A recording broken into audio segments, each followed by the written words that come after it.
Since crack cocaine first appeared in New York City, it has crossed all racial barriers and affected communities from coast to coast. This is it, crack cocaine. To users, crack is the ultimate high. To drug counselors, the ultimate obstacle. It's one of the most addictive drugs ever. Today, our prisons are jammed with crack users, our courts backlogged with their cases. Families have been shattered, lives lost, and a whole new generation is growing up in crack shadow. We're here to shed light on that shadow tonight. For the next 2 hours, we'll be doing something unique in television. We'll not only discuss the impact of crack cocaine on the nation's African-American community, perhaps more importantly, we'll bring together people in programs we believe are leading the way out of the crack crisis. This is Glide Memorial Church's second conference on crack's impact on the black family.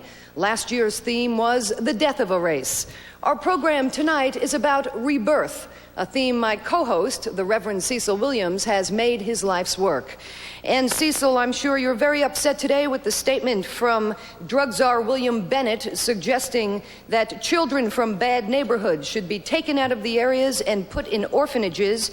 He's saying it's the children face no future because they have no positive influence in their lives. Thank you, Ginger. I know that I'm not the only one who's upset. I'm sure that members of the conference who are attending this week have also become upset. We want Mr. Bennett to know that we are not going to give up our children. They belong to us, and we can, in fact, take care of them. What we're going to do is put our feet in the street. We're going to start marching again. We're going home to the public housing projects. We're going to the mix. That's where people sell and use and abuse. We're going to go to the mix. We're going to go where our people are, and we're going to embrace them. We're going to approach them and let them know that we're coming home, and they're coming home. We're going to take care of our families. We're going to make sure that we don't lose any more of our children. We're here to save the children and not lose them. That's what this conference is all about, and certainly we are here tonight to open up the possibility of all of us being informed about models and directions that we can take so that we can, in fact, have a rebirth of the race. Well, let's start out by finding out more about crack cocaine. Dr. Benny Prim brings 27 years of experience to this epidemic. He is the president of the Urban Resource Institute in Brooklyn, New York, a drug treatment center, and the director for the Office for Treatment Improvement for the federal government. Now, Dr. Prim, this is the stuff, about $13,000 worth of it. What is it, and why is it so dangerous? Well, certainly this is probably one of the most addictive drugs known to man. As a matter of fact, when smoked, it gets to the brain within 7 to 10 seconds, and sometimes even less, depending upon the circulation. It's highly addictive. It's short-acting, which means that people have to repeat the smoking of it continuously to stay high. And then when they get high, the high is so high that they need a parachute drug to come down on. That parachute drug generally is one of the sedative hypnotics, which means it's alcohol or heroin or barbiturates or one of those drugs. So there is the likelihood that someone on crack is also taking other drugs. Absolutely. So it poses a multiple problem for us. And generally, about 30% of these people have some mental disorder also. So there is a coexisting diagnosis that creates a great problem for us in the treatment field. Okay, Dr. David Smith is the founder of the San Francisco Haight-Ashbury Free Clinic, one of the country's foremost experts on the medical effects of crack cocaine. Now, Dr. Smith, you've told me before this is a drug with no ceiling. Now, what do you mean by ceiling?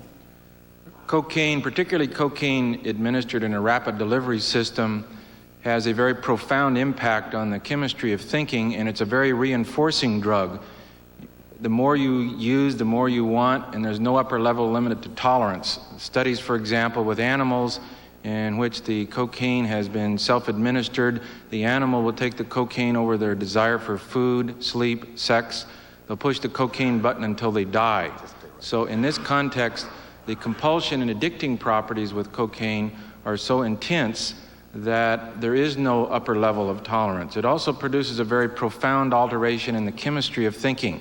As Dr. Prim indicated, it has this profound impact on the brain so that the individual becomes paranoid, they have hallucinations, they see things that aren't there, hear things that aren't there, and it also decreases impulse control so that the individuals are more prone to violence. So it's a very addicting and a very dangerous drug. Okay, Dr. Smith, the bigger question is why this drug is having such a tremendous impact on the African-American community. Cecil. Your Ginger, we have here tonight also Mr. Michael Luckett, who is a clinical psychologist and founder and director of the East Oakland Sanctuary.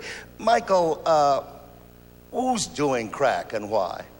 8 to 80 intellectuals to illiterates, blind, crippled, crazy. Everybody is doing crack cocaine. It has crossed all lines, all barriers. No one is immune from this seductive drug. Thank you very much.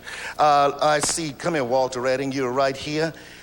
You tell us also, you come from the streets, you've been out there, you know what's going on. Who's using this drug and why? Everybody's using the drug, and everybody has their own reasons for using it.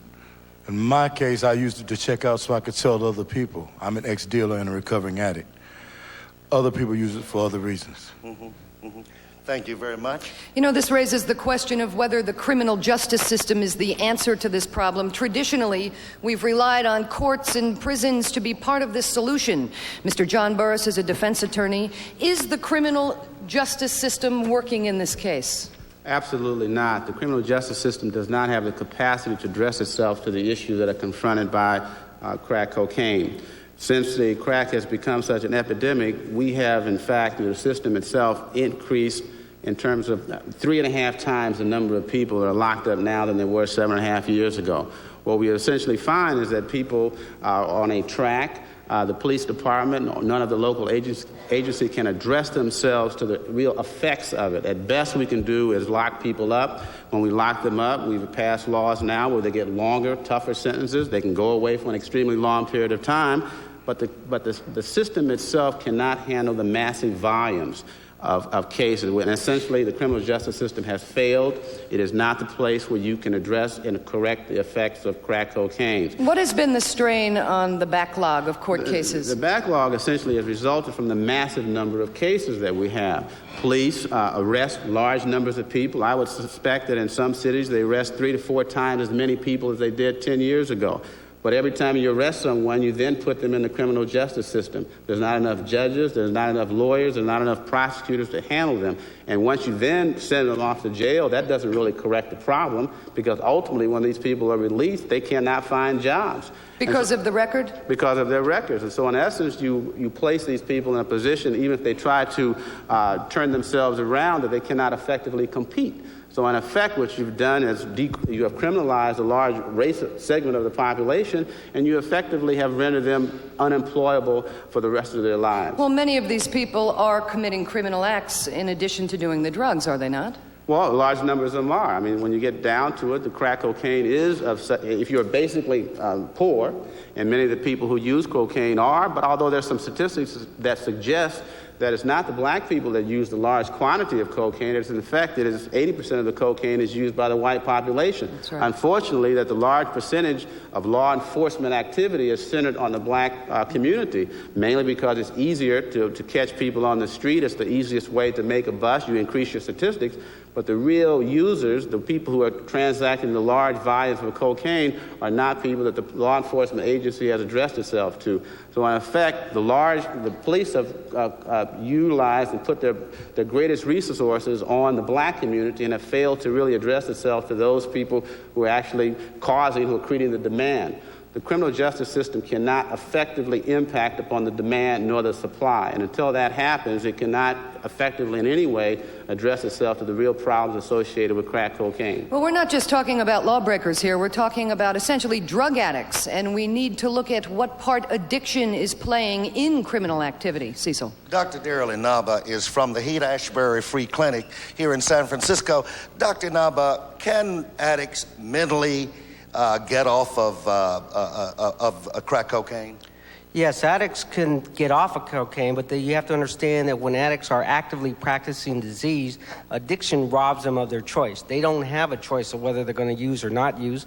The chemical causes dramatic changes in brain chemistry, and as the brain chemistry changes, The drug, rather than giving you a euphoria, the high, the stimulation, all the wonderful thing it does, it begins to produce the opposite: paranoia, depression, irritability. You get more and more morose, and you wonder, why do I do the drug if it's doing these terrible things to me? Well, you do it because addiction robs you of your choice, and as you become addicted, you don't have a choice. You have to use a drug.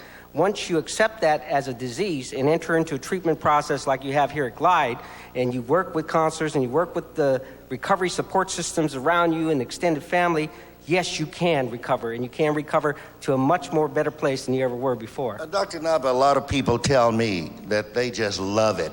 It's so good. What are they saying? They're saying that when this drug, they first start taking it, it releases their own brain chemicals that make them feel awake, alert, motivated, confident, gives them every great feeling they had in the world. And it does do that, but it does it for a minute. It does it by stealing your own energy chemicals. It's a false sense of confidence. It's a false sense of pride. And the more you do it, the worse that high becomes, the less it becomes, and the more the side effects and the adverse reactions happen. Yeah. Deborah Stewart is a person who has been on crack cocaine and now is recovering. Deborah, stand up just a minute and get close to me here. Tell me a little bit about your experience with crack cocaine and what it did to you. Well, I can say that I heard you say earlier in the program that, it can deal with any level of society. I went from middle class and, literate to like illiterate and irresponsible. And it was a process that took a long period of time for me, and I was pregnant when I was using. What it does, it takes all your reasoning and all your judgment. It takes away all your maternal instincts, and it takes away all your responsibility. And all you want is you crave for more. Mm-hmm. And I found myself in a situation where even when I realized that what was happening to me was not right, I couldn't make any choice. Mm-hmm. All that mattered to me was that I could continue to use. But you stopped. You stopped, didn't you? I stopped because I didn't have any more money, and I didn't have any more drugs. Yeah. Okay, I mean, it wasn't a choice that was of my own. Mm-hmm. Mm-hmm. Okay, thank you very much, Deborah. Thank you, Dr. Daryl Inaba. And yet 2 of her children died as a result, perhaps, of this drug abuse. John Burris, you defended her. Some people think Deborah Stewart was a murderer. That is true. In fact, she was charged with 2 counts of first-degree murder by the Alameda County District Attorney's Office. It was always my position, though, that this was not murder, that she was a person who was addicted to cocaine, and that she was not entirely responsible for the events that occurred. That essentially the cocaine brought about essentially a miscarriage. One child was stillborn and the other was not. The issue that presented, it seems to me, that she should have been a person who should not have been part of the criminal justice system per se. She should have received treatment. She should have been addressed in a way that she was a person addicted to cocaine. And yet at the same time, we recognize that alcoholism is a disease, and yet we hold alcoholics responsible when they mow people down with cars if they've been drunk driving. And they should. And I think that what's happened here is Deborah's case presented questions of individual choice, what kind of rights, if any, or duties or obligations that a pregnant person has with respect to their fetus. And the law was not clear on that. What Deborah essentially was convicted of is that once one child was born, she failed to take the necessary actions that a mother would take. Did she go back and smoke more crack? It is after she had one child that was born alive. She continued to smoke cocaine or smoke crack, and she was responsible for what happened to the child as a consequence of her failure to exercise reasonable good faith judgment. Deborah, what did you do? Actually, what happened is like everybody's saying, I was smoking crack cocaine. What happens is, again, you lose your reason. And what happens is, again, you're in a position where a lot of fear sets in, and when you're presented with, child protective services, you're presented with being arrested, it's like, usually when a person has gone that far down into the disease, you're basically rebelling against society, and it's like, it doesn't matter at that moment, but when the effects of the drug wear off, It's then like, oh God, what do I do now? And for me, it wasn't presented about, Alcoholics or Narcotics Anonymous or any of the recovery programs. It's just that if you don't take care of your problem, we're going to take your children away from you. So, you're presented with a lot of frustration, a lot of fear, and nowhere to turn. Now it's set up where there are facilities for women that are pregnant, that have a drug addiction problem, but no one came to me and said that. I was going to ask you about being pregnant, of course, and then knowing that you're still on crack cocaine. Nothing there said stop, did it? Nothing at all. And all it said was, we're gonna turn you into the authorities. And it's like, well, I don't have any, I can't fight that. I don't have any protection against that. There was nobody there to say to me, there is a way, there's hope. What I needed was support and hope, not threats, and that's what I was presented with. Next thing I know, I'm in the hospital after I had surgery, and I'm presented with the fact that I've been arrested for murder. Is the criminal justice system a deterrent? For me, I can say that it took what it took for me. I was an addict and an alcoholic for 27 years practicing in my disease. It took what it took for me. The criminal justice system was a process that I had to go through, but I can say I went through the county jail, I went through and served time in the state prison. There was nothing presented there for recovery. It's like, you did wrong and you're going to stay in your cage and you're going to be punished. Yeah. How am I going to get well? What about taking care of the problem? It took for me to come out of prison, take it upon myself to try to find a job. There was no support system to say, okay, now you served your term, you paid your price to society, now let us help you get back on your feet. There was no support system. I had to do it on my own. Yeah. And I'm proud of myself for that. All right. Thank you. Yeah. Just a moment, Cecil. The question gets raised, though. It's one thing if you are going to ruin your own life with drugs. What happens when innocent lives are lost as a result of your addiction? Perhaps your next guest can answer that question. This is Patricia Ector, who is with the District Attorney's Office here in San Francisco. Patricia? I think the problem is something that Deborah hit on. You lose all sense of reasoning. What we're finding, a study took place last year between April and June in 16 cities, and the rate of crack or cocaine use and drug use amongst people that were arrested in those 2 months went from a low of 54 to 88%.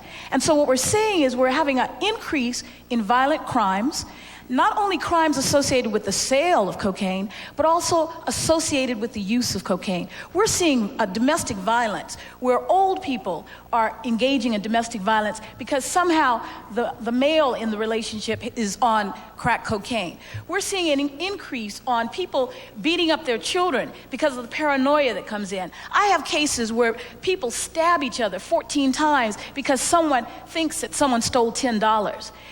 That is the thing where the criminal justice system may not be a deterrent.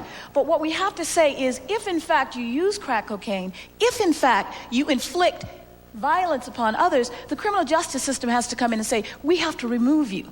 Now, I'm convinced that what we need is education, treatment, as well as strong law enforcement. And we're not going to dent this problem without it. But it seems as though a lot of people are now saying, Ms. Ector, that the direction the criminal justice system is going in may not be the way to deal with this issue called crack cocaine. And yet I think I hear you saying that it is. Well, I think one thing that people don't understand is that a lot of us that are in the criminal justice system come from the community. And not only do we practice our work in the criminal justice system, but we're working out in the community. One thing that in San Francisco is happening with law enforcement, we have probation officers, judges, defense attorneys, DAs, and undercover narcotics officers that are going to go into the elementary schools and become mentors. We all have to reclaim our children. It can't be something where we say we've got to have the schools do it, but we've got to go in and say we will not allow our children to become drug addicts, to become involved in the criminal justice system. I'm convinced that unless all of us do it, and if we have the police officers out there protecting the community. You see, now we have the black community coming to us saying, we don't want drugs sold around our schools. We don't want our children involved in this. So we have to go in, and you have to have strong law enforcement. Okay. What should be the legal consequences? If you, in fact, use crack cocaine, and if you, in fact, are caught selling it, using it, or committing violence with that crack cocaine, if it is your first time, you're generally diverted unless you're selling it. Sometimes we're putting people in drug treatment programs. Dr. Benny Prim knows that we don't have enough treatment programs, enough affordable treatment programs, but we're trying to do the best that we can. Let's go to Lieutenant Reggie Lyles here. What is your opinion at this time? Do you think that what Ms. Ector is saying is the direction we ought to go? Well, I have to agree with some of the things that she says, of course. There are violent people in our community who we need to be protected from. But on the long range goal, we cannot arrest this problem nor incarcerate this problem. We have to do something in terms of prevention and education, and we shouldn't have the preponderance of the federal dollars going into providing more institutions for incarceration, more police, etc., but put money into prevention and education. Any law enforcement officer knows, most professional law enforcement officers know that you can arrest 10, 15, 20 people one weekend, and the next weekend you got to come back and arrest the next 10, 15, 20. So for the long range effect, we need prevention and education. But for the short term, my children have to play out in that neighborhood, and I don't want anybody spraying bullets around them. How has that affected your job, though? How's that affected your job as a cop? Well, I've been a police professional for 17 years, and I'm proud of the fact that I am, and I know the difference between those who are out there committing crimes, and I'm here to deal with them. Mm-hmm. But I also know the ones that are out there that are trying to do the right thing and live and raise their families correctly, and I'm here to protect them. Is crack straining the resources of the police department? Well, yes, because in most cities, it's the #1 problem. Therefore, most of the police services are directed toward that. But just like you're going to always have you're going to have this preponderance of crack dealers and crack users if the supply is overwhelmingly available.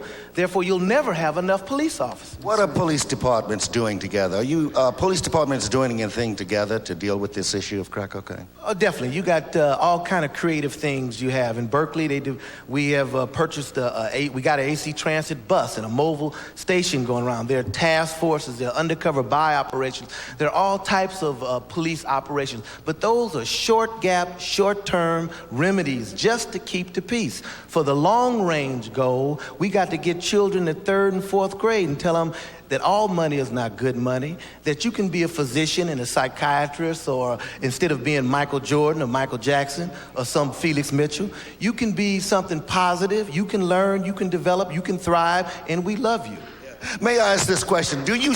Well, go ahead.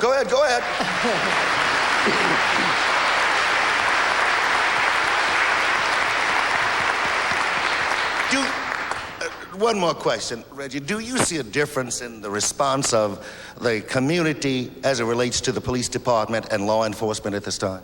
Yes, I do, because we have the people in the community who are coming to us saying, hey, protect us. We'll tell you who's dealing. We'll tell you where the crack house is. We want you to do something about it.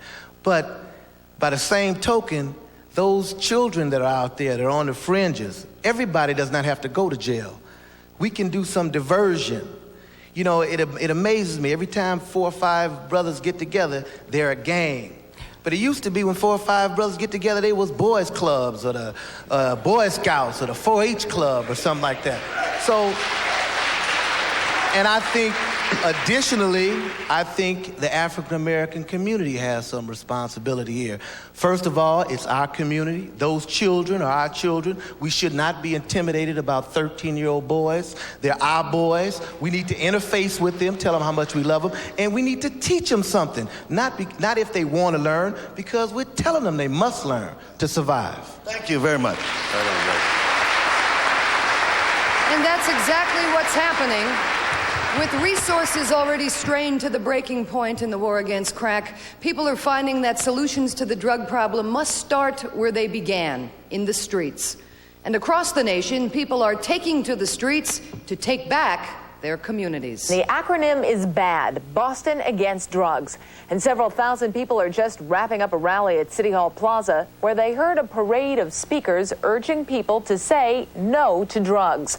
Eyewitness newsman Mike Macklin reports it all began with a march from Copley Square. Say no to drugs! Say no to drugs! The march climaxed a weekend of activities aimed at uniting the city's residents in the fight against drugs and violence. Marchers voiced the thoughts that motivated them to take part. I'm encouraged, and I hope something productive will come of it. I think it does serve as a deterrent and let, people or children in our area that do have the problem more or less know that it isn't something that they should be indulging in. It's a good start, and if it starts with the young kids, then we can make it. And read the T-shirt. This is it in a nutshell. Don't believe the hype. Along the way, the more than 2,000 marchers were joined by the Reverend Jesse Jackson. When they ended their march at City Hall Plaza, the crowd had swelled to almost 8,000, and Mayor Ray Flynn was calling it a huge success. It's really wonderful for people of every background, every neighborhood of the city, sending out a real clear message. We are bad. We are Boston Against Drugs. Give it up. In a stirring speech, the Reverend Jesse Jackson said the fight against drugs is everyone's battle. Jackson warned the crowd not to sit back and expect the government to wage the war alone.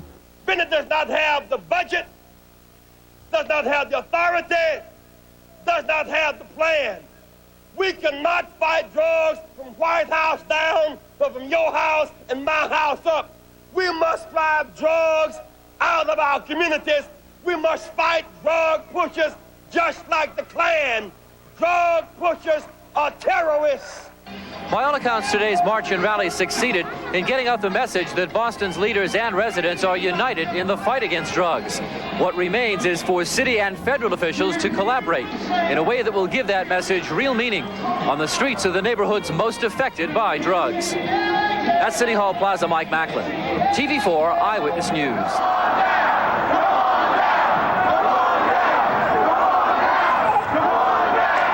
The chants were both chilling and infectious. This crowd of Valencia Gardens tenants and supporters had come to regain control of their community from the grip of alleged drug dealers and users, who, as one marcher complained, had created a living hell. Lester, it's Cecil. Lester, it's me. Come on. Hold 'em up, bro. This is one of the apartments targeted by Valencia Gardens tenants. This is an alleged crack house. Reverend Williams was greeted by open arms here because some welcomed his efforts to recover this apartment complex. I want you to come on, get something on real quick. I'm going to walk you down there so the folks can cheer. But not everyone inside was willing to join the other side. I ain't here to get you. I ain't here to take you. You stay in there. Stay in there if you want to. I came to get one person. The real heroes are the tenants of Valencia Gardens, tenants who are angry enough and strong enough to plead for changes. We in my own house, I couldn't get peace of mind. Sometimes I had to get up and leave. Others demanded changes. We don't want to put people out of their houses. We want these people to get into recovery and realize that crack is not what it's about. And so the recovery of one neighborhood begins, as that very important first step is taken by hundreds of people who care. The hope is this effort will spread and grow beyond the walls of Valencia Gardens. In San Francisco, I'm Greg Edmonds, Channel 7 News.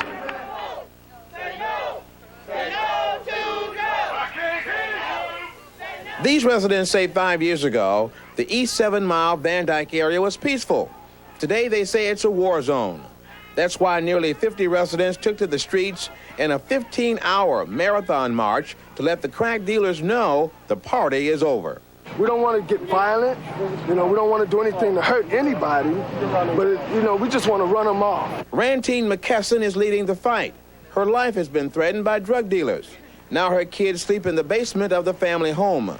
McKesson's husband is a Detroit police officer, but she says the crack dealers don't care. Oh, I've been threatened that an AK-47 was going to be shot up through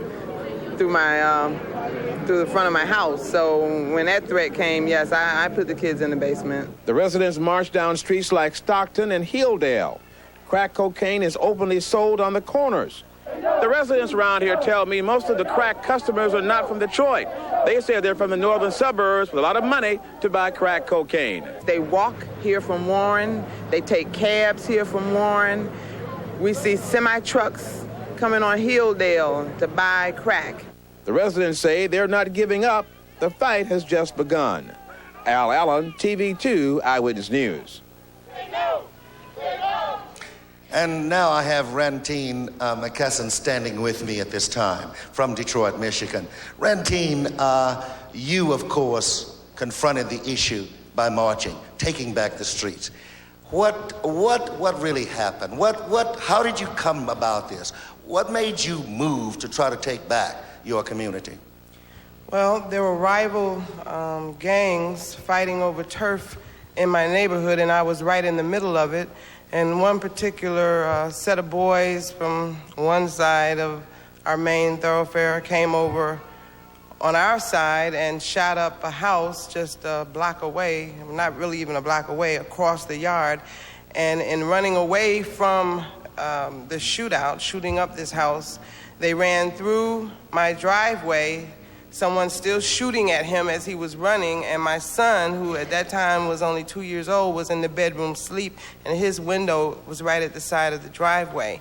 The next day, a rifle, one of the children on the block, found the rifle behind, in the alley, and pointed it out to a neighbor, and my husband, the neighbor came and told my husband, and he went and got it. But had that child picked that gun up, like so many instances where children innocently pick up guns and someone is killed, we would have had a fatality. I can't stand to see a fatality with any of the 30 kids on my block, because all 30 of them are mine, even though I only have 2. And something has to be done before violence, before there's a death. I don't want to know a child that dies. Has your block changed since the morning? My block has changed. We are together. We are crack-wise. Yeah. We are together. We had a block club party this summer. We're going on an old-fashioned picnic. The phone calls come when they think that some drug activity is nearby. We all have each other's phone numbers, which is something that we didn't have before. I had to go and I had to explain to neighbors, look, we need your phone number. It's not about being nosy, it's about being cautious and looking out for each other, and that's what's needed. All right. Yeah. Could Julius do that? Julius Wilkerson is from New Orleans and from Velocity house there in New Orleans, Louisiana. Julius, you are dealing with cleaning up the streets. You're dealing with taking back control of your neighborhoods. What are you doing? We're doing it from a grassroots level by empowering people to be as vicious. You brought a prop with you, didn't you? Oh, yes. And relentless as the drug dealer by using the telephone so that they can be safe in their homes. But we can't just lock up all our children. So we teach prevention. And from our standpoint, prevention is not just taking away the drugs, but providing jobs and other things that kids need, like recreation, getting rid of the blight conditions of the community. Intervention by teaching the family members what to do once they recognize there's a problem so they can get their people to treatment. This does enhance enforcement, but we have to bring back that sense of community so that we can be our brother's keeper. And that's in essence what our program does. How about that, Ginger? Part of the complexity of the crack problem comes from the fact that in many ways crack has become big business. Dr. Julianne Malvo is an economist, an author, and a visiting professor at Berkeley. Is crack now an industry? Absolutely. Even more than that, I think that we need to look at the flows of money through our community and the kinds of alternatives that people are being offered. You can talk to someone who's dealing crack and they will tell you of the thousands of dollars that they're bringing home each week. Contrast that with a minimum wage job where they'll be bringing home pennies. You can talk to people who confront the 12, 15, 40% unemployment rate that faces our black men, depending on their age. Discriminatory hiring practices, as John Burris has mentioned here. If we could do one thing to stop the crack epidemic, in my mind, it would be to purge people's records of drug activity. In the same sense that we say that we don't discriminate against the handicapped, we don't discriminate against people with AIDS, let's not discriminate against people who are recovering. Because we need to give them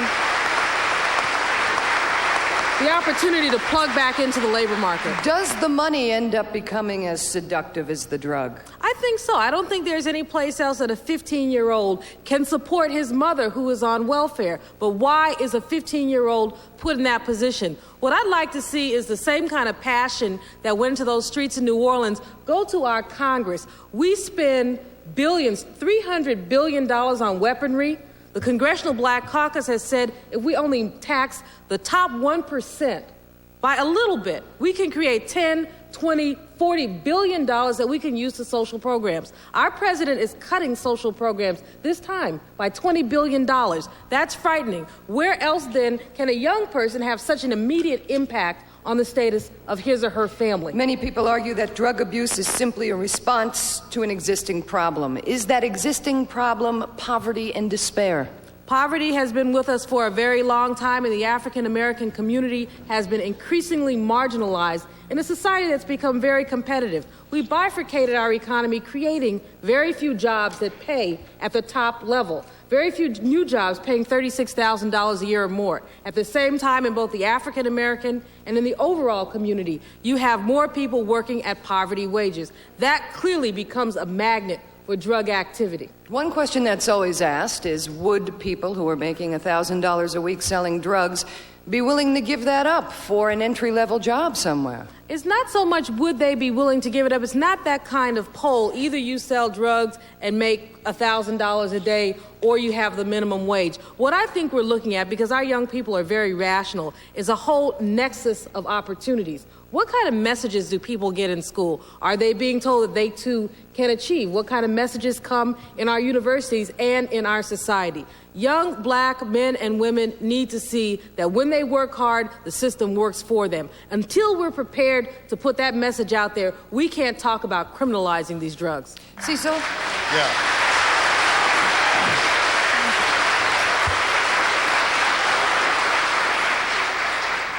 Well, Ginger, I have a young man who gave up selling drugs. Just recently, a young man who came and comes out of a housing project. Alex, you've seen it all, haven't you? Just about, yeah. Alex, you made quite a bit of money, didn't you? In making money, what did it make you feel like? What did it do? What kind of power did it give you?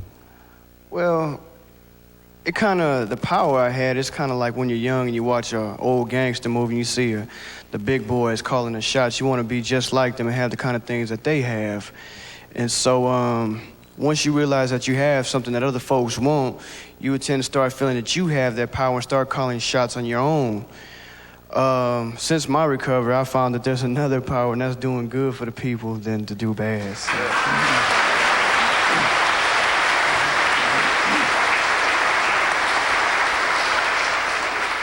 Alex, you gave up making a lot of money now, and you didn't go to McDonald's either, did you? What I'm saying is it difficult to give up making money? It is, because I feel it's an addiction that's just as addicting as well as using. It takes a lot to do it. It's not something that I decided to do overnight. It took a long time to do it. It took a lot of people being willing to work with me. It took a lot of people being in my corners. It took me getting hurt, injured. It took me going to jail. It took seeing friends of mine around me coming up dead to realize what was going on here, which what I was doing was wasting a lot of time of my life, precious time of my life. And it took all this to realize the flip side of drugs and money, which was love, education, and recovery.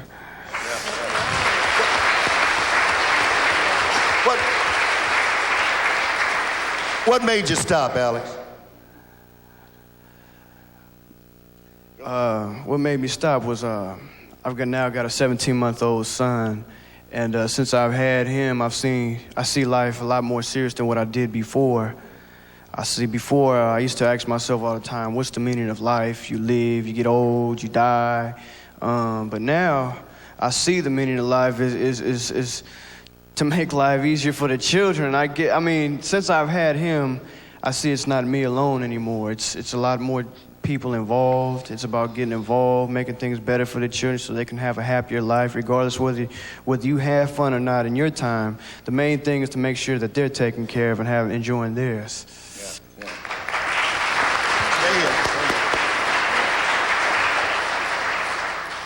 Here's another ex-drug dealer, by the way. They've known each other previously, but now they know each other in a new life. How about that? Walter, you gave it up too. What made you give it up? Realizing the hype that I was selling all of my customers for years that I had also sold myself. Realizing that I also had an addiction, as opposed to putting myself in a ten-upmanship over the vulnerabilities and the weaknesses of people that I was preying on. Realizing that I was more deadly and destructive than the drug itself. I was more corrupt. I corrupted people methodically.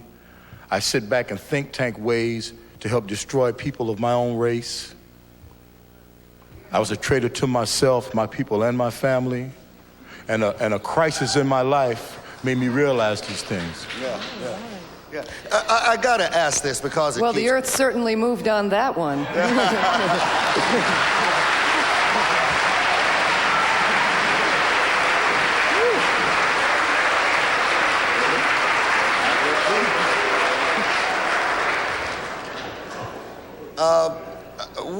Women are often the ones that many times pushes prey upon. Am I right about that? Women were my greatest and most successful prey. I mean, without women, their vulnerabilities, their addiction to the crack, and my weaknesses to use their addictions in my behalf, I wouldn't have been successful at all. I mean, women were my backbone of my business. Without women, there was nothing. You hear that? You hear that? Okay. You know, one of the things we hear a lot about is how crack lies to you. Tell us how crack lied to you. In ingesting crack cocaine and along with receiving money from it, crack told me that I was God. Crack told me that I had no equal. Crack told me I was the personification of the Supreme Being. I didn't suggest these things to myself. Crack suggested these things to me. Yeah. Let me ask you something else. I've got to get this in. I don't know whether you all know it or not, but you did meet one night, didn't you? Myself and Alex. Yeah, and you met with guns, did you not? Yes. Yeah. And both of you are here today, thank God. How about that?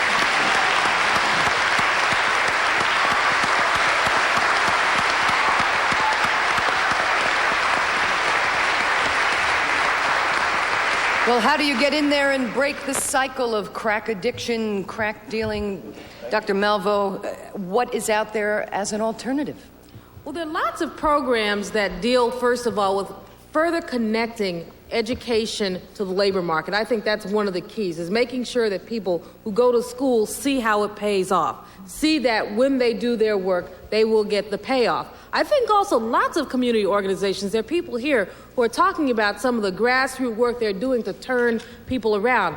But I want to caution that even as we look at these programs, we can't lose sight of the federal budget. We can't lose sight of the national priorities that we've set up. We are spending 3 times as many dollars at the federal level now warehousing people as we spend with rehabilitation and education. And we need to turn that all the way around. But I think Gary Malbia, who's out in the audience, is one of the people who has done some things with turning people around. And I've met lots of people during this weekend who have those hands-on programs. While I commend them absolutely on their programs, I want to say at the same time, take some of that energy and redirect our national priorities. As we can't do it alone. Do many people get into drug dealing thinking they're just going to make some quick money and get out? Absolutely. A lot of people, I've met people who say, I'm going to do it to get a down payment on my house. I'm going to do it to do this. It's a short-term thing. And then, as the brother said, it lies to you. You think you can find, you get the down payment, now you want to buy the whole house. You bought the house, now you want to buy the block. Then you want the furniture. And you get happy. John Burris, you have something to say to that. On that particular point, I think that there are a lot of young people who get into it, but one should realize that a person at 24 is an old dope dealer. And he is either dead, in jail, or on their way to jail. But they do not live a long and colorful existence. And they may have a lot of money, but generally they do not have an opportunity to spend that money. What happens often is that their families may receive the benefits of it, but the person who is actively involved in it rarely, if ever, gets a chance to enjoy the benefits of that money. And frequently, as you look at the murder rates or the homicide statistics, did you see that the number one killer of black males between, the number one cause of death for black males between 20 and 24 is homicides? And it's that way basically from 15 to 30. I mean, you either going to jail or you're going to be killed, and you very rarely, if ever, get a chance to make it to 25 as a free-thinking human being with a long-term future of employment. Even if you don't go to jail, you have 2 or 3 felonies, and therefore you can't really get meaningful employment. Cecil, I can just say one quick thing. The other thing is that we talked about criminalization, but you can get drugs in jail, and we need to be real clear about that. Cecil, you're talking with some people now who are trying to make a difference in turning this around. Yeah, let's start with Gary because Dr. Melville mentioned his name. Gary, you are from Kansas City. He is a union worker. He has a program. Tell us what some of the things you're doing. Cecil, in Kansas City, UAW and GM has gotten together and they've developed a program called the Kansas City, Kansas Rebound Center. My job there for GM is I'm a drug counselor for GM. We have felt that we need to give something back to the community. By counseling people there in the plant, we find that the extension of the community comes into the plant itself. Corporate America will have to get itself together, get its head out of the sand, and start saying, we've got a responsibility. They have to start giving back to the community, not just to, but to the black community. We all have an extension back into the workplace, and it's time for us to start giving back. We've got, Leslie Bishop here, who is with public relations. We have an earthquake. Huh? We're having some tremors here in the audience. Oh, really? Well, can you just hold it for a minute? let me get caught. This is Leslie Bishop, represents AT&T. And let's get a response from Leslie so that we can cool the tremor right here. There's a tremor right here. Yes, there absolutely is, Cecil.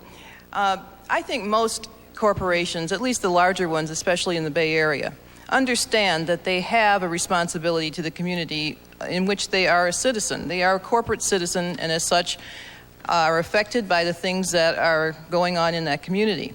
Unfortunately, I think in the case of crack cocaine, there's this erroneous perception that it applies to the black community.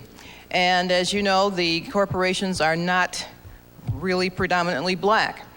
As I said, that's an erroneous perception, number one. And fortunately, there are those of us who are black in positions in corporations that are able to bring the message to the corporation. Yeah, that is fortunate. No doubt about it. Yeah. One other thing. We are asking other labor unions and corporations to start getting involved with the black community. UAW and General Motors across the country has taken that challenge on to get involved with the communities and start to make some things happen. So you in the communities, you here at this conference, this has been a tremendous conference. I've seen the outpouring of strength and unity from us as black people. We need to take this back to our workplaces as well as our communities. Thank you. Thank you. Thank you, Leslie. Thank you. Ginger? Well, of course, in order to get people trained, you have to get them educated. Dr. Shirley Thornton is Deputy of Special Programs for the California State Department of Education. Dr. Thornton, what role should education play in all of this? Well, the one thing that we've learned is that public schools Great suit, by the way. Oh, I love your suit. We planned this. We called each other. The one thing that we've learned is that until educators are able to do the job, which is to teach, we're not going to educate our children. And we look now at the responsibilities we've placed on public education, and we point the fingers at the group that has the least amount of power to solve their own problems. Schools will only be successful when we in our communities want them to be. And to mean that means we have to be involved in those schools. What we're finding is that people are very willing, starting with the Nation at Risk, moving to winning the brain race with the CEO of Xerox, telling us that our nation is at a disadvantage worldwide because of public education. Public education is the one thing African Americans have that will give them the tools to be successful adults. We are allowing public education to be eroded. We're allowing people to tell us our schools aren't any good. We're allowing people to say, yes, go to vouchers, forgetting the fact that if we lose public education, we lose the environment that will really help us educate our own. But what we're learning in our inner cities, remember, superintendents are black, boards are black, large percentages of teachers are black, our communities are black, and yet our children still are not learning. We have to go in as a community and hold everyone accountable, but also give the supports so that our children learn. There's not a pathology in us. We have to educate ourselves. You're also concerned of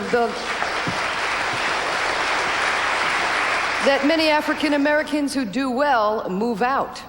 I'm very concerned about the fact that we thought success as an African American meant moving to the hills and leaving our communities. In the olden days, it mattered not what job you had. We all had to return to the same community. Returning to that community as a doctor, as a teacher, as a preacher, we all came to the same neighborhood. And in that environment, we were reminded that there was an extended family, and it mattered not what Mr. Charlie or Miss Ann said, we were black first. We have to go back to that. We have learned that our degrees do not take the hue or the melanin from our skins. Cecil. Joe Marshall is the founder of the Omega's Boys Club and also a principal at vice principal at James Lick School. Joe, tell us how can we integrate the family and the school and make sure that young people sense the importance of education? Well, you know, I want to piggyback briefly on what he said before about the big lie of crack cocaine. And you can't emphasize that enough. It is a lie. It's the biggest lie going on. In fact, I consider it to be the newest form of slavery for African Americans. I mean, it just totally destroys communities. It destroys homes. It brings crime into the neighborhoods. And as Public Enemy says, you cannot believe the hype. And you have to preach that constantly over and over again. And one of the things that we've tried to do, and it takes all aspects of the community, school, the parents, everybody has to become involved in preaching that this is the big lie. And Shirley's right. The whole community has to take upon itself to take care of all of its children. What we've tried to do in the Omega Boys Club is go after the guy that you can't say be helped, the seller, the drug pusher, the guy you see on TV with arrested with the cuffs behind his back, the guy that you say won't give up the $1,000. But what we understood was that what this person is sold is a big hype. And that what he's spoon-fed since the beginning is that happiness is in fast money, happiness is in a Rolex watch or a BMW or all those other things that you see. And what these kids, they go out there and they say, well, I can get it with this money, I can get it with this money. And they find out that it is the big lie. And armed with the fact that we believe that these young men wanted a way out, they just didn't know how to get out. Right. We decided to bring them together and show them how to get out. And that's what you have to do, is show them how to get out. We deputized them. We brought them together and had them wear shirts. For example, you see it to say, I don't do drugs, and then go out and get their other peers to do the same thing. And they'll do it. You see, you have to believe in the young people that they really want a way out, but you have to show them how to get out. And they'll buy it. You can't be afraid of them. They want it. You have to do it in the schools, in the streets, in the community, and it takes all of us. But you have to believe that the young people want to get out, because they really do. Kimberly, do young people want to get out? Yes, they do. I think adults, they really don't understand that it's peer pressure, but not only is it peer pressure, television has a lot to do with it. We have people glamorizing things. Kids have to sell drugs if tennis shoes cost $100. Good point. We have to stop believing the hype, start working for ourselves. But as we do try to work for ourselves, it's other people, the powers that be, that don't want to help us. So then we have to make it seem like we dependent on them, but we really do want to work for ourselves, and we are working for ourselves. Thank you very much. Michael, I'll hold the mic, okay? Let me finish here. Michael, do adults listen to young people? Adults, okay, first of all, I like to say thank God. But don't clap because it's serious. God is the one. But families, when you talk about the root of the problem, I'm saying families. They don't have any choice because they grew up like us. We are the generation that is losing now. So the families, they like my family. My mother and my stepfather. My father is gone somewhere. Our families are not together. The morals that have been in this world are lost. We have to come together with unity. Because if we don't, you want to die? Yeah. Okay, Michael. Yeah, come on. He makes a good point about... Okay, Joe. Makes a good point about the family. Since the family is fractured, and if in fact cocaine is taking mothers away, and the family is the way it is, what we have to do is adopt those children as our own. You see, you have to be responsible for every child, whether or not he is yours, and you will have to provide for that child if in fact he's not getting it from home. Now, that is essentially the way all of us were raised. You see, our community helped us raise us, not just our family, but our community. And if we have dysfunctional families, then it is our responsibility to provide for Michael, to provide for Kim, to educate them. And I want to just say that they'll respond. You see, they'll respond when you reach out and give them alternative. That alternative is their brain, education, because they really have a sense of hopelessness. And we've been able to send 60 kids to college in 3 years, many of whom were former dope dealers, many of whom were former sellers, gangsters, because we reached out and said, we will help you get there. That is what you can do to get young brothers away from selling drugs. Ginger? Well, as Michael said, we're learning that crack is not just a body and mind problem, that you have to treat the spirit if you want to recover the whole person. And that brings us to Bishop Felton May, the United Methodist Church. What role does the church play in recovery? The church is of God. Therefore, the church must do the things of God.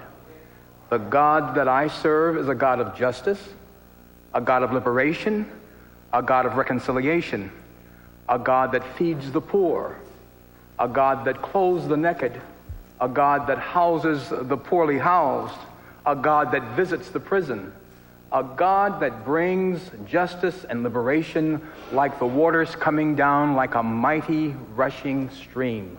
I felt just a little bit ill at ease being the only clergy person on this panel until I realized that everyone at this panel are people of God. God is in all of us. And so when we do the things of God, we become the church at large, because the church is the body of Christ. But has the church been in denial about crack cocaine? The institutional church has been in denial about crack cocaine, but the spiritual church that's a part of individuals has indeed expressed itself. Otherwise, we would not have people here. Otherwise, this particular church, Glide Memorial, would not be doing any of the things that it is doing, because it is the people, led by its pastor, that are doing the things of God. In talking about the institution of the church, has the institution of the church lost its position as the center of the African American community? No, it has not. It is indeed the only free entity within the life of the community.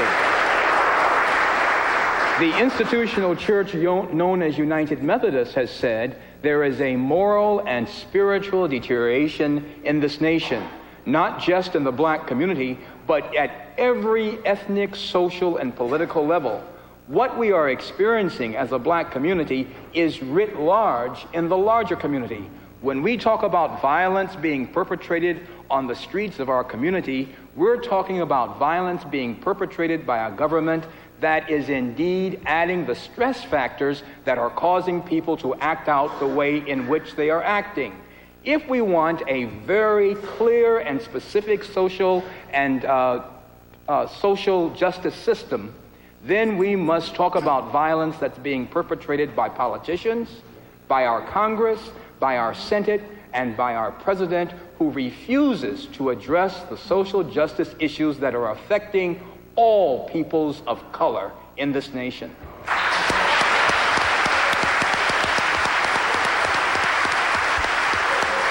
Thank you, Bishop. I would like to introduce now Wade Nobles. He is the executive director of the Institute for Advanced Study of the Black Family. What impact has crack had on the black family? See, I think that may be the wrong question, because you got the right one. Because the issue really is to do two things: one, to understand why humans have family, and second, to put the question of crack cocaine in black families in the context of American society. And we talk a lot about the heroic efforts of individuals to heal themselves, to develop community programs, but the fact of the matter is that it is not an individual or personal problem. It is a systemic problem. And the systemic problem that has impacted on black folk from the very beginning of our being brought here against our will has been white supremacy and racism. And we need to look at we need to look at how societies control people based upon them not valuing those people. And the same interest that benefited from enslaving us with physical incarceration, the same interest benefits from enslaving us with a drug-addicted incarceration. And so the question, the real question becomes, what are the fundamental values in American society that impact upon the black family's ability to perform its basic functions? And its basic functions are to produce a generation of people who are capable of obtaining those resources that sustain life. That's the economic question, as well as to produce a generation of people who have the understanding and the installation of their own human worth. That's the cultural or the psychological question. And so when you look at drugs, you look at the participation in drugs, the drug dealer has the same value system that Lee Iacocca has, that Bush has, that Donald Trump has. And so when we talk about those values, then we explicate that the problem here is, how does a society operate based upon individualism, based upon materialism, based upon greed, based upon power, and then have a people that it disenfranchises and views as having no value, i.e. black folk. It uses drugs to do that. Amen.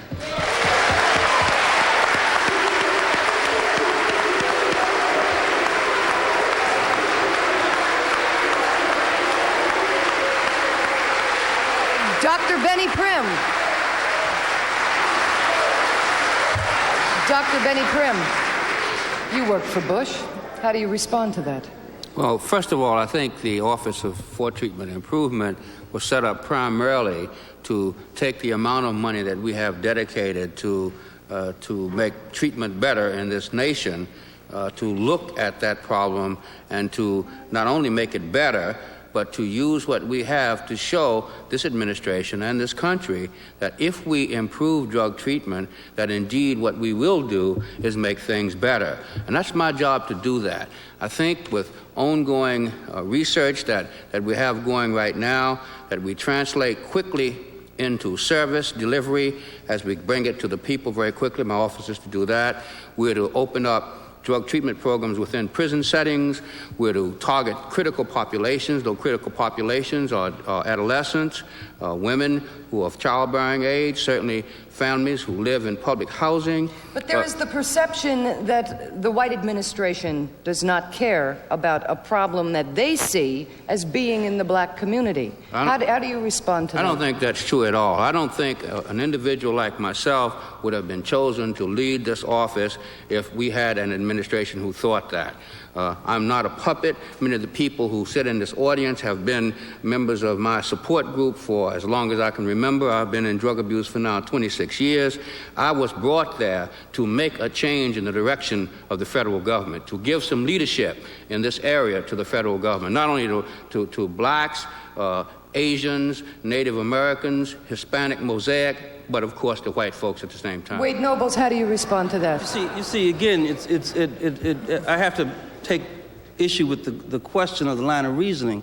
It is not a problem with a white administration not being sympathetic to the drug problems of the black community. It is the fundamental value system of American society that is the problem. Indeed. And that we have to begin to look at that and see if we end up making boogeymans out of Bush or making us puppets because we're trying to do some good, misses the point. The real issue is how do we develop a society that allows a people to express its own vitality and its own viability. And the question for me seems to be that when we look at this culture, American culture, it has always been hostile and antithetical to the humanism that is part of the African cultural perspective. That has been the clash. And so the kinds of things that this government supports in terms of treatment, in terms of prevention, are all good, and you don't use those as an indicator that it is all good. You simply recognize that as the community calls out in pain, the humanity, even in this society, has to respond to that. But the fundamental question for us is how do we, in our families, do what we've always done, which is to maintain our cultural integrity and resist and respond to the issues of oppression and issues of racism. And the programs that we invent have to always have those two twin pillars. Bishop May? We talked this morning, or at least I heard this morning, that we would not use an aspirin to cure AIDS. Then why do we use stopgap measures to win a so-called war against drugs? If it is indeed a war, could not the president, as the commanding general or officer of the armies in our nation, nationalize houses, camps, church camps, YMCA camps, every social entity in this nation to provide treatment on demand? We do not need to teaspoon money out in that regard.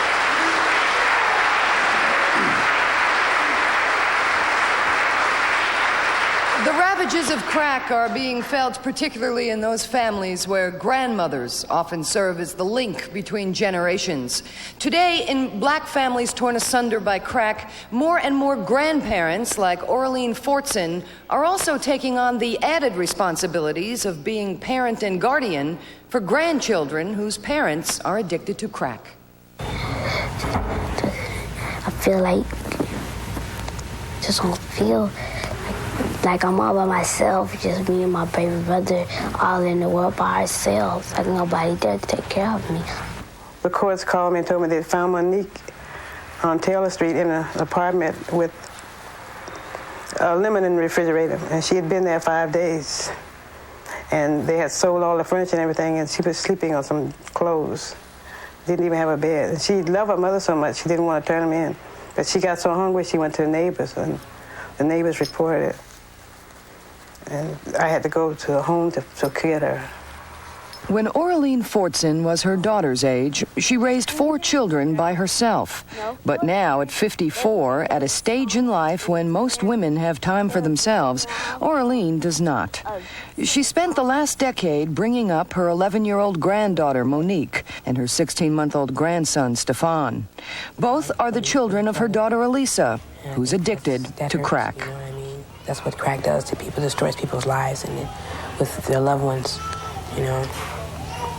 When you lose trust for people, like especially people in your family, and that's about everything. That's the only thing you got is family members. When you lose that, you lose everything. My granddaughter and my grandson, they need their mother's love. I mean, I take care of them, I hold them, I give them all the care that they need. But then when I get through cleaning them up and feeding them, they want to know where their mother is. Okay. For many grandmothers like Orlean Fortson, the psychological stress has taken a physical toll.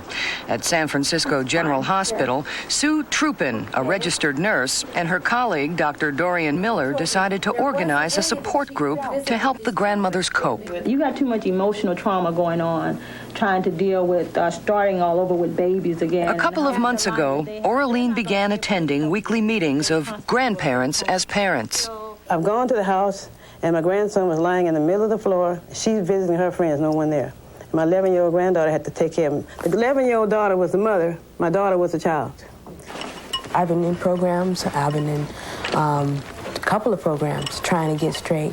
And it's really hard when you go home and it hits you at your door before, the mailman hits you at the door or anything else, that, the dope man is there at the door. And it's hard. Tell me a little bit about how you feel about drugs. I hate them. They were never invented. Because then I can't live with my mommy and can't be with my brother. So sometimes just hate people that do drugs except for my mom. But really, I'm glad that I know all these things going. I get older, I won't take drugs. And I know what to do with my kids, because I practically raised a kid already myself. They just make so many things to kill people. Why can't they make so many things to keep us alive? Today, Monique's grandmother is keeping her alive, and for that, she's grateful. I know she's always gonna be there to help me, clothe me, and I know I'm not gonna be alone. She never leave me. If she does that, my auntie's always there. She don't go very far. Don't leave me. I feel happy. I know she loves me. I don't have to know anything else but that she loves me.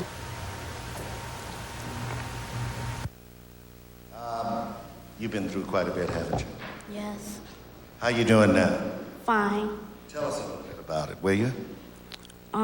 It was real hard to talk about, and I just don't want to talk about it. Yeah, it's too hard. Well, Orlean is here. Let's talk to the grandmother here. Orlean, you have had, of course, quite a bit of time to have to take care of the grandchildren. Is that right? Yes, I have. Did you ever expect this to happen? No, I didn't. Why did you do it? Because I love them, and I didn't want them to be away from me in foster homes and things. It's been hard, hasn't it? Yes. It's hard on grandparents. Yes, it is. Very hard. But I'm very proud of my daughter. Now she's been clean and dry for 10 months. What?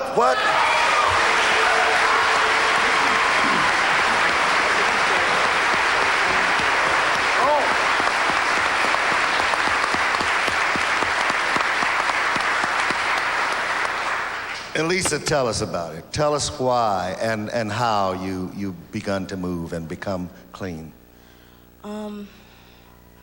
It started it was hard for me to look at my daughter and my kids, the things I had done, I always wanted to be a perfect mother, for my children. And their father wasn't there because he was on crack, and it seemed like there was no other way, and I had nowhere to turn to but Glide with this church. I came here. I had tried other programs. The waiting list was so long, and it was like nowhere to turn. I came to the sanctuary, and they took me in. I was going to the programs here every day. It kept me clean until I found a program, and I've been in Walton House for almost a year clean now. Yeah. I'm proud of that. How about that? 3 generations of black women. Thank you very much. Dr. Miller, Dorian Miller. Yes. You turn around here. That's right. Let's look at this camera. You had a lot to do with the initiation and the formation of grandmothers, didn't you? That's right. I am co-founder and group facilitator for Grandparents Who Care, which is a support and advocacy group for grandparents and extended family members who are raising their grandchildren because their adult children are addicted to crack cocaine or alcohol or have other problems, along with Nurse Sue Trupin at San Francisco General. Are you proud of what's going on? To have Elisa to come here today and to talk about her recovery and to see the three of them here together is just overwhelming. It just re-emphasizes some of the points that have been made in so many of the conferences and workshops today, and that is the importance of the inclusion of the entire family within the healing process. Thank you, Doctor. Thank you very much. It's now believed that every 90 seconds a crack baby is born in America. Children born to crack users are addicts themselves and come into this world suffering the ravages of addiction and withdrawal. They demand special care, which they're now receiving from a new program designed for the tiniest victims of the crack epidemic. They're jittery one moment, asleep the next. They have a high incidence of strokes and need constant attention. They're crack babies, infants born to mothers addicted to crack cocaine. Nationwide, more than 10,000 drug-exposed children are born each year, with about 40% of them testing positive for cocaine. Many of the youngsters tend to not be able to focus. Some of them have seizures. Some of them are just shut down completely and are just out of it. And so Dr. Charlie Mayknight is superintendent of the Ravenswood School District in East Palo Alto and was instrumental in starting the Parent-Child Intervention Program, an innovative daycare center for some of the youngest victims of the crack epidemic.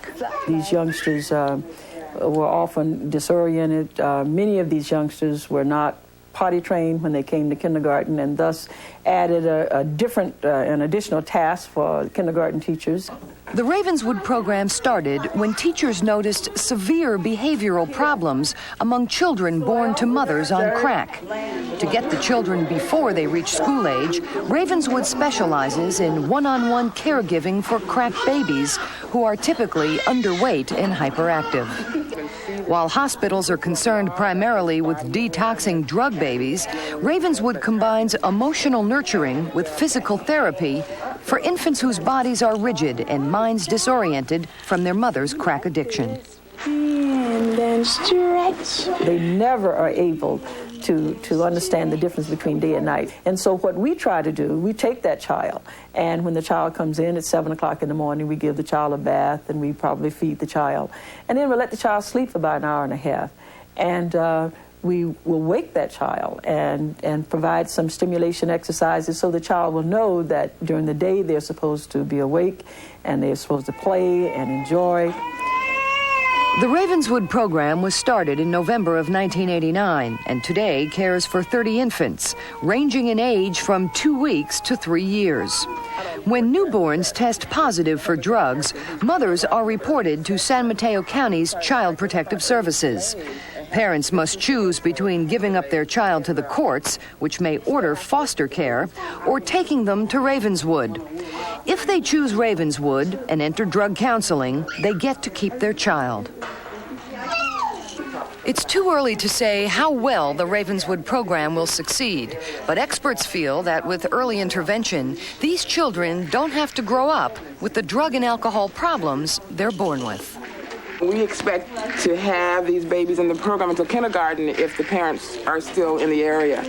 So we're talking about from 2 weeks to 5 years. We think that we'll be able to sort of structure the lives of these children in such a way that what happened in terms of the impact of drugs would have less effect on the intellect as it would if these youngsters were left alone and nothing happened. Dr. Charlie Mayknight, superintendent at Ravenswood, why did you decide that it was important for you to pursue this program? Well, I was very, very concerned about a growing trend in this country to remove the children from their mothers at birth. Mm-hmm. And I felt that the mothers should have another option.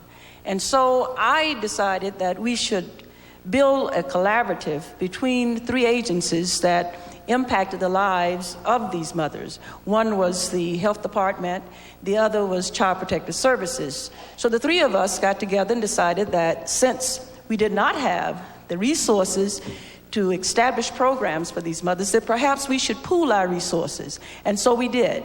And we established the Parent-Child Intervention Center so that mothers who elect to keep their children will have an opportunity to receive treatment, so that grandmothers who are left with those children will receive some respite care during the day, so that they'll be fresh at night when these children return home. And in addition to that, we felt that mothers who finally are recovering mothers will have an opportunity to go to school and acquire skills. And so we felt that that's one way that an institution that where we have an all-black board, a black superintendent, met the very, very special needs of a black community. Thank you. Edna.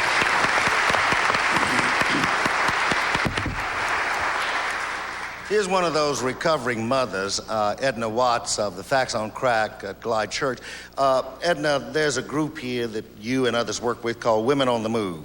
What is this all about? What are women trying to do? What are women trying to come about? What women are doing when Women on the Move, we began that program because we needed an outlet for ourselves to see what exactly was happening in our lives, so we could regain control of our lives, so we could help our brothers and help society and become independent within our own being. We first had to get to ourselves. We had to redefine what was power for a woman and still remain a mother and still be able to be a wife and a person with power, a person who can make your choices and decisions, a person who can go about a day and accomplish something for all mankind in general. Thank you. All right, thank you.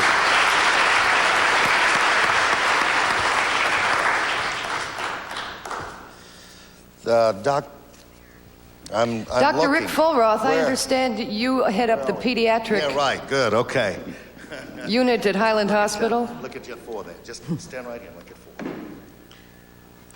First of all, I'd like to thank the black community for this concern that they're showing, because I have taken care of the babies at Highland Hospital since 1980. And I can say it's a public hospital in Alameda County. It services all the people, all races, all the people.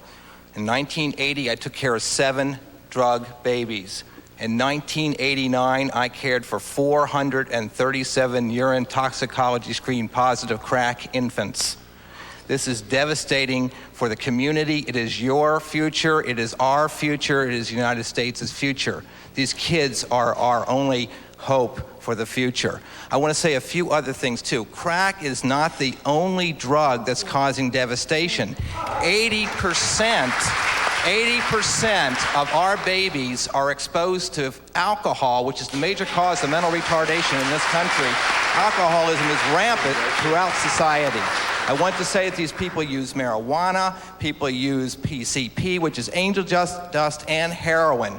Finally, there's something else that's happening in our community that we should all be concerned about right now. In 1980, congenital syphilis was a historical disease. 1 case at Highland Hospital in 1980. I will care for over 100 cases of congenital syphilis at Highland Hospital alone this year. It causes devastation to the newborn.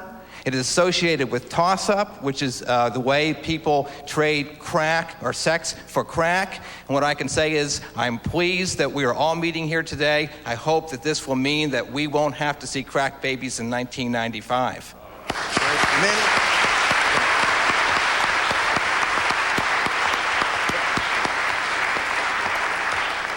Minnie Thomas is the director of Mandela House in Oakland. Tell us about Mandela House. Mandela House is a program for pregnant, drug-addicted women and their infants. I believe that children should be kept with their mom. I, too, felt that it was ridiculous for us to be taking the babies from the mom soon as she delivered for the good of the child. And I asked, for the good of who?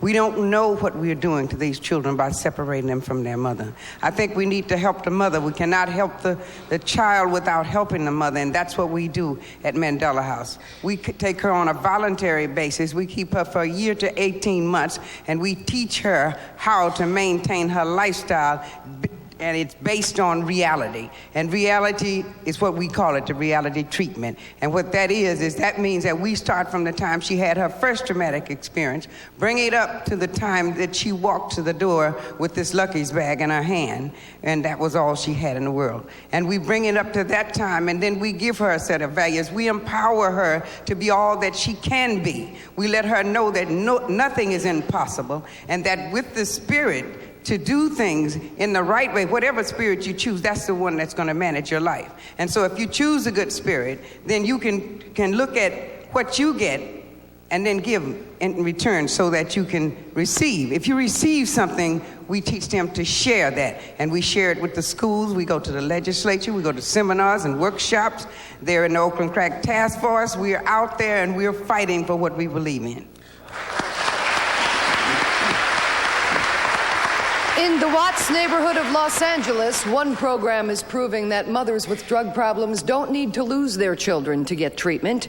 The House of Uhuru is an innovative approach to drug counseling that stresses recovery of the addict and the family at the same time, hoping to free future generations from the cycle of drug abuse. For the last 4 years, House of Uhuru, which means freedom in Swahili, has been offering drug treatment to the residents of Watts in Los Angeles. The program, which is funded by LA County, makes a special effort to reach pregnant women addicted to cocaine. Women come here when they're pregnant, women who are abusing, and most of the women here abuse cocaine.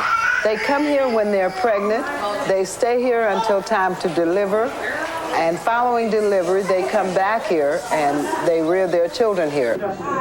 The new mother is required to stay at the house until her child's first birthday. Along with the actual detoxification from the substance, clients need rehabilitation. They need some time to spend with their system free of drugs. During their stay at Uhuru House, participants learn how to take care of their children and themselves through classes on parenting, health, and nutrition. Beyond these mothering skills, Uhuru House provides on-site high school classes. No one leaves the program without a bank account or a job and a place to live. Administrators say 50% of the program's graduates remain drug-free. Basically, if something's going to happen, it's going to happen anyway. And I don't have to use because we all go through ups and downs. Besides the 26-bed program for crack mothers, Uhuru House operates a 40-bed residential facility for other adult addicts.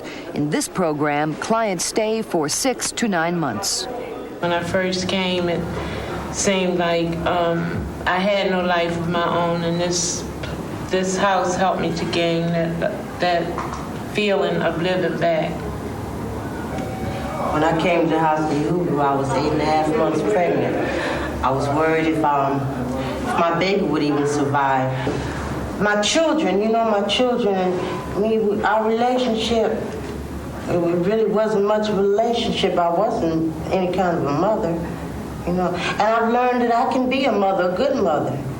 And through it all, my kids, they forgive me and they love me. And because I love myself now, I'm able to love my children. I'm really grateful.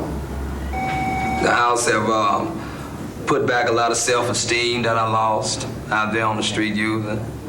Because, it's just a lot of love here in the house that everybody has for each other. And that's was a big hole in my life, for as love and a lot of people caring for each other. I know, I felt like I was in bondage. My addiction, like I was a slave, This house has set me free. Set me free.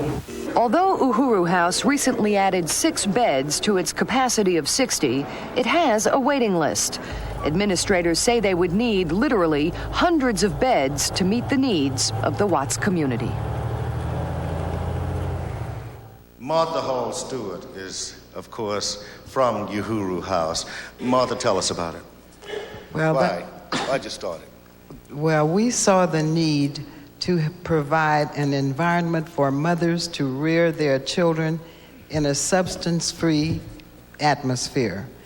We believe that instead of mothers having to give up their children to foster care, that we should have something in our community that resembles a home and a family setting where the mothers can be pregnant when they come into the program, go to the hospital, deliver their babies, and come back and live in an environment that is safe and drug-free. Thank you very much, Martha.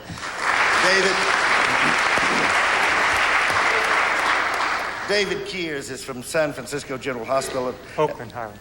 Huh? Highland Hospital, Oakland. From Highland Hospital, I'm sorry. David Kears is from Highland Hospital in Oakland. Is that right? Tell us about it, David. Has to do with funding. You got some problems, haven't we? We got more problems than we have resources. I think the panel members talked about there that the problem is both values, but it's also resources and priorities. And no matter how much we try, and we are trying, and as evidenced by this group here, the community is committed. You still need the resources, you still need the change in priorities. I think that you have a community that can mobilize, can make a difference, but they need the support, and that means some money, means a change in values. Thank you. David Kears is also the Alameda County Health Director. He's been on KQED numerous times asking where the state support is for the crack crisis, and that's a question perhaps we should ask of Elihu Harris, a California State Assemblyman.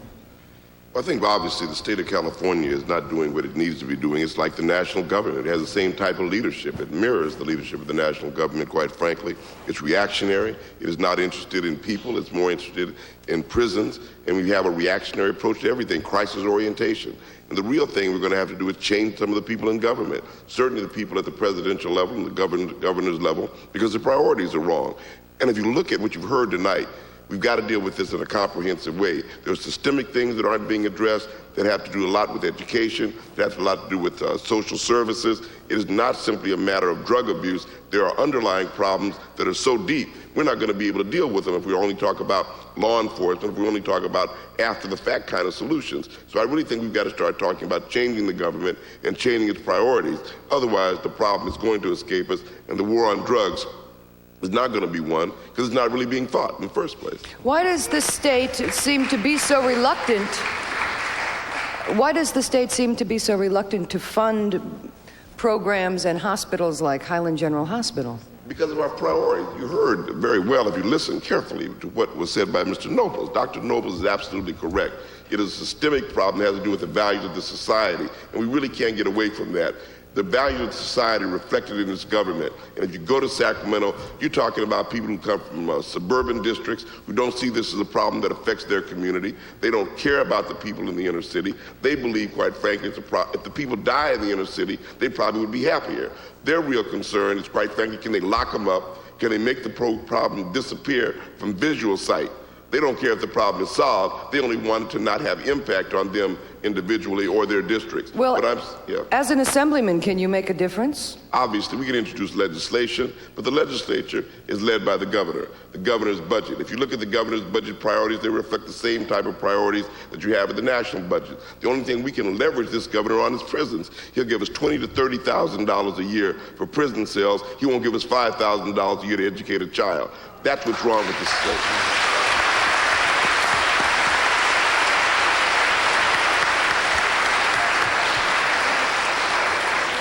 What is the state doing about treatment and recovery? Not enough.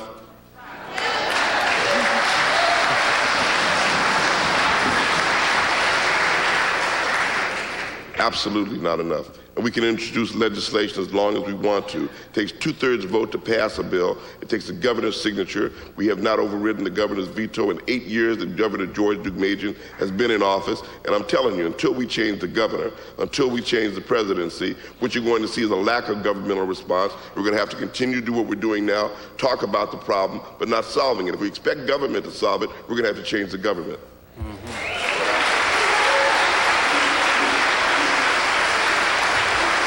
One place it is getting solved is in Minneapolis. One example of a recovery program that believes hard work and discipline are the foundations upon which recovery is based is Turning Point in Minneapolis. Those traditional values are not just helping addicts to recover, they're also winning friends and support for the recovery process. go. Good girl. Good girl. Morning in the park with her daughter Monica is a precious pleasure for Laverne. Look at that. It's a life she had thrown away until drug abuse treatment gave her the help she needed to shake the tenacious grip of cocaine. When you start, you can't stop. You know, you're going like binges. At first, that's the way I was until I just got, you know, so critical where I couldn't stop at all. That was all I lived for. My daily routine was to get money, get crack, smoke it, get more money, get crack, smoke it, you know, just that vicious circle on and on. The help that Laverne needed to get off and stay off drugs came from Turning Point, a neighborhood drug treatment center in North Minneapolis. When clients arrive, they start with a strict routine of chores and duties and earn their way to responsibility. Each person answers to the group for mistakes, and the consequences are tough but fair. But something more than discipline is going on. This is home for a client. This is for some clients the first time or in a long time, this is the closest to family life that they've had because it's been cutthroat out there. And what I mean by cutthroat is that it's dog eat dog. You know, I'm going to get mine no matter what price the next person pays. Now we're starting to say, hey, you don't have to be that way. You can like yourself. You know, the whole thing about doing unto others as you'd have to yourself is just the fact that how can I respect you if I don't respect myself? Or how can I respect myself if I don't respect you? And that's those kinds of values that we start to instill in our clients here. Once learned, these values have to be put into action. You don't have to be bragging. You don't have to do nothing to do your job and do it well. With a successful executive as a role model, clients learn skills that they will need in the working world. I've been smoking crack for the last 7 years, and I haven't been, you know. Haven't been able to be a mom. Right. The most difficult work comes when people have to take a hard, realistic look at their own lives. I still cry because I've lost my family, I've lost, you know, my husband, my home, but I'm pulling everything back together, you know. And, you know, through the treatment here at Turning Point, as long as I keep making my meetings in aftercare, it keeps me strong, you know, and I'm able to just put up with everyday activities and things that usually have you, oh, I need a drink, oh, I need a hit, you know, a crack. It's like, you know, that's not your answer no more. You got to try something different. Getting off drugs just is not enough. You need to be able to therapeutically work through what got you to drugs in the first place. If you walk in here with a gut full of garbage, feeling bad about yourself, knowing that you're using chemicals to give you something that you can't get from yourself, or you're using chemicals to cover up a feeling that you have about yourself, or whatever the issue may be, if you come into treatment and all you do is not use for 6 months, basically what you're going to do is take that same garbage back out of here with you, and you're going to go back to what you know you can do to help you feel better. Okay? So treatment is more than not using. The value to the community of centers like Turning Point is appreciated by their next-door neighbor. I'm aware that many people think that having treatment facilities are bad, but I think they lack the knowledge that drug problems are illnesses. And just as I might have a disease and need to go to the hospital and that shouldn't be in another community, why should we not have facilities like this in our own community too? When you walked up here, you did not see a sign that said Turning Point Incorporated, founded in 1976. You know why? Because we are part of the community. We don't need a sign. We need the same thing they have, an address. But you know what? When people pass by here, they say, oh, that's Turning Point. You know, if people walk by, oh, what's this big old thing? Oh, that's Turning Point. What they do? I don't know, man, but if you got a drug problem, they can help you. That is what you want a community-based program to end up being. And you can do that. Mr. Peter Hayden, director of Turning Point from Minneapolis, Minnesota. Turning Point. Is it really a turning point? Yes, it is, Reverend. I, in 1973, knew that when we sent our clients to European programs, they were coming back endangered. It was the need, as Dr. Noble said, to deal with a racism. And the only way you can deal with a racism is by dealing with a culture. We started a culturally specific program, and everything that you've seen tonight is culturally specific. I say to anyone looking at this, don't get your priorities mixed up. If you think something's wrong with culturally specific, let everybody continue to do drugs, and you won't be able to go outside of your house. Okay? Knowing that 15 years ago, I started Turning Point to meet those needs so we all could be the way we are this evening, fighting a drug together. I have not heard anyone not say that the people standing here are not genuine. It's the same about those clients that you see there. Those clients want everything that we have here. Those clients want a role model. I told someone the other day, why should I wear a Robert Hall suit when the drug dealers wear thousands of dollars worth of jewelry? But yet and still, when I'm in a nonprofit situation, I am supposed to act and work a certain way. No longer can we do that. We have to be educated. We can no longer go in a treatment program culturally and not be educated. We have to be educated. We have to take something to these young people who are drug addicts and who are selling drugs, because otherwise you're not going to make it. So in a culturally specific program as Turning Point, those are the things that we try to do. Thank you very much. Ginger? Another successful program right here in the Bay Area has been the Facts on Crack program here at Glide Memorial Church. Mr. Eddie Franks is not only a counselor with Facts on Crack, he is an ex-user. And Eddie, perhaps you can tell us why the program is working. Most traditional treatment programs lack the basic component that we have here at Glide Facts on Crack program, and that is spirituality. Sometimes you can look at recovery and it's depleted as a pyramid. You have your clinical aspect, you have a therapeutic aspect. But the most important part that holds that pyramid up is the spiritual foundation. As African American people, our roots are deeply embedded within the church. Coming into Glide is that sense of solidarity, that sense of unity, that sense of spirituality, especially dealing with crack cocaine. We're talking about one of the most devastating drugs that has hit our society. And adding the three components together of the clinical aspect, along with the therapeutic aspect, we have a very high success rate in dealing with cocaine psychosis because there are many different things that trigger the drug itself. It definitely takes a power greater than ourselves to overcome this drug. And that's what we learned here at Glide Facts on Crack program.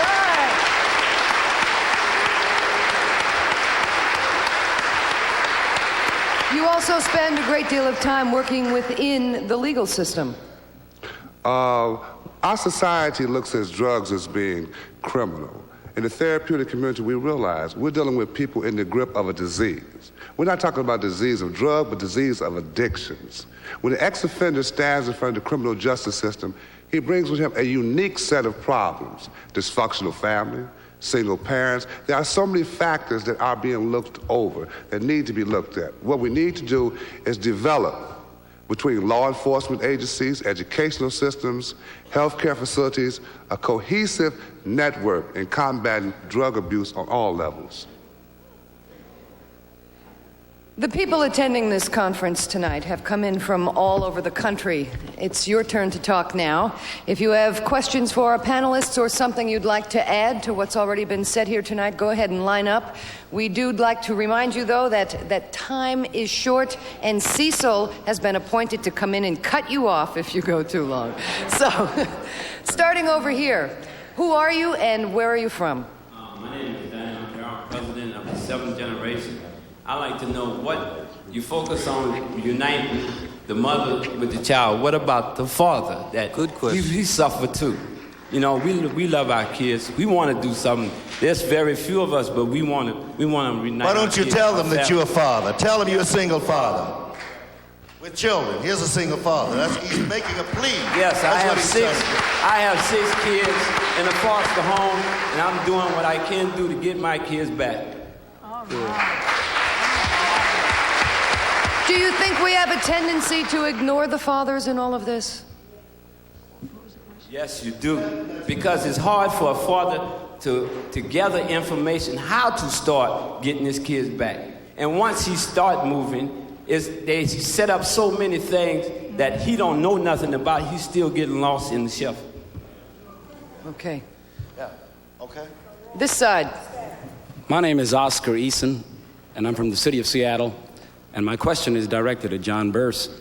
All right. In a lot of our urban centers, and more recently in all across the state of New Jersey, a charge is being made that law enforcement agents are going after black suspects because there's a very high probability of an arrest. Is that in fact true? Well, one of the things that I have, number one, it probably is true. Secondly, I find that this whole drug problem has sort of corrupts in large parts the mentality of police officers. It is very easy to arrest a person on the street who is obviously present. You can see them engage in the illegal activities. But what really happens that's unfortunate is for those of us who live in neighborhoods where crack is going on, police very frequently violate our civil rights as they make these efforts to arrest those who commit the crimes. As such, many people who live in there who have no options, who must live in a poor neighborhood, all of their rights are essentially trampled on. They are stopped without probable cause. They are frisked. They're treated disrespectfully. If they make any inquiries as to why, in fact, they're being stopped, they're frequently arrested and thrown in jail for a variety of charges. So to answer your question directly, yes. Cecil. Yes, Ginger, tell us who you are, each person, maybe who you are and where you're from. Okay. My name is Dorothy Burns, a recovering addict of constricted facts on crack. I need to say this to you, the lady who held up the cocaine. As a recovered addict, I understand a lot of people don't know what cocaine look like, but as a recovered addict, I need to ask for you and other people to give us some little respect. There's a stage of recovery. There are stages of recovery that we go through. And in very early recovery, that is triggers. There's some people in this audience, I'm sure, stomach turned over by seeing this cocaine. And it's not to blame, it's to educate other people of this. Well, that is a valid point, and we did not intend to be insensitive, but there are many people out there in our viewing audience who simply do not know what crack cocaine looks like. Yeah, okay, let's go over here, is that right? My name is Carter Gilmore. I am a member of the Oakland City Council, and in our community, we fight cocaine and we move it around from one area of the community to another one. And I'm sure the same thing happened in many communities. My question is, America is the strongest country there is in the world. America is not fighting the war on drugs. When is America going to wake up at our leadership position as the president and at that position going to really fight a war on drugs? Can someone answer that for me? Julianne?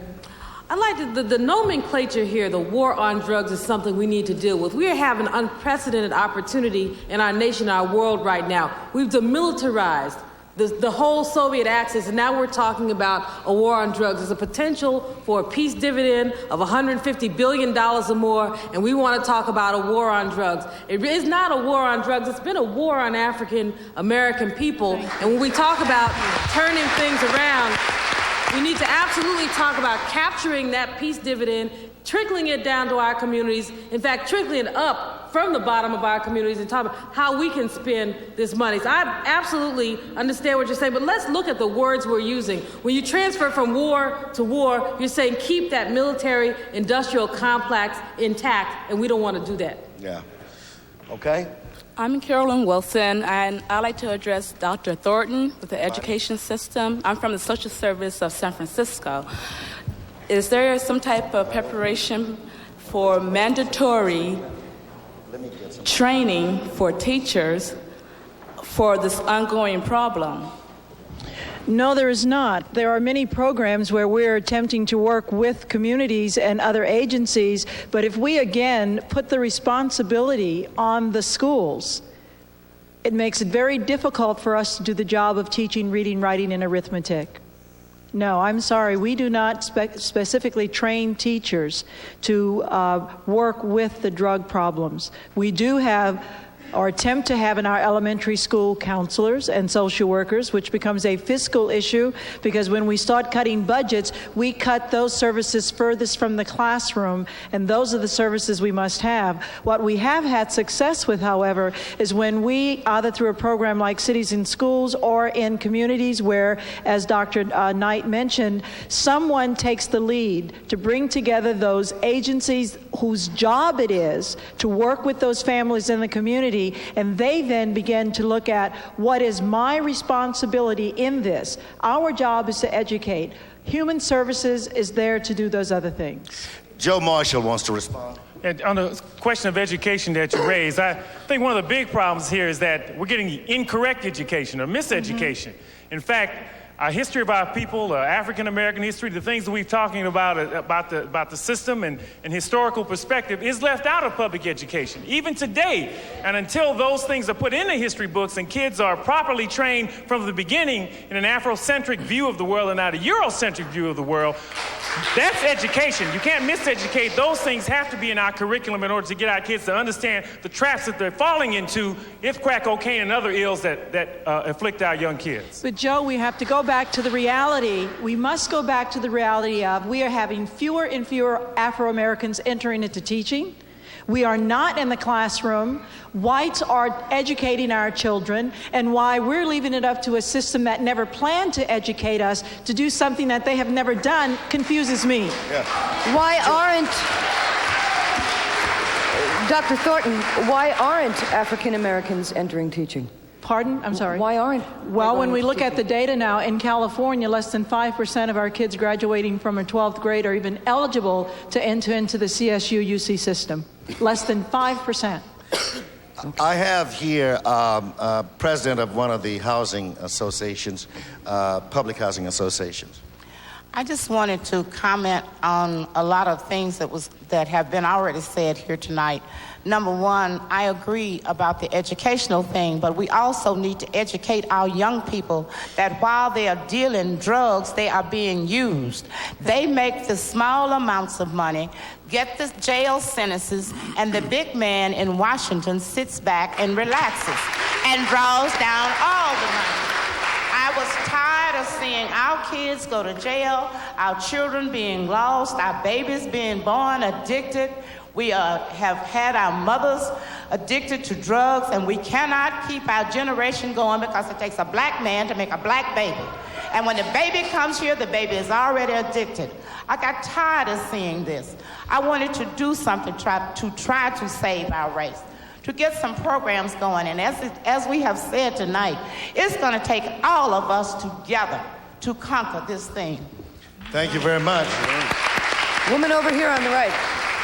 My name is Teru Simmons. I'm a graduate of the 4th generation at the Facts on Cracks program.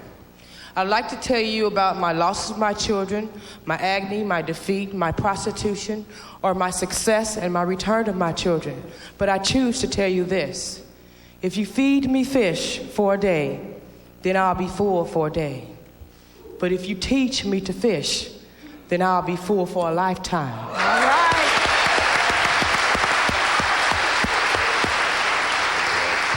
I am resistance, I am hope, and my children are recovery. Thank you.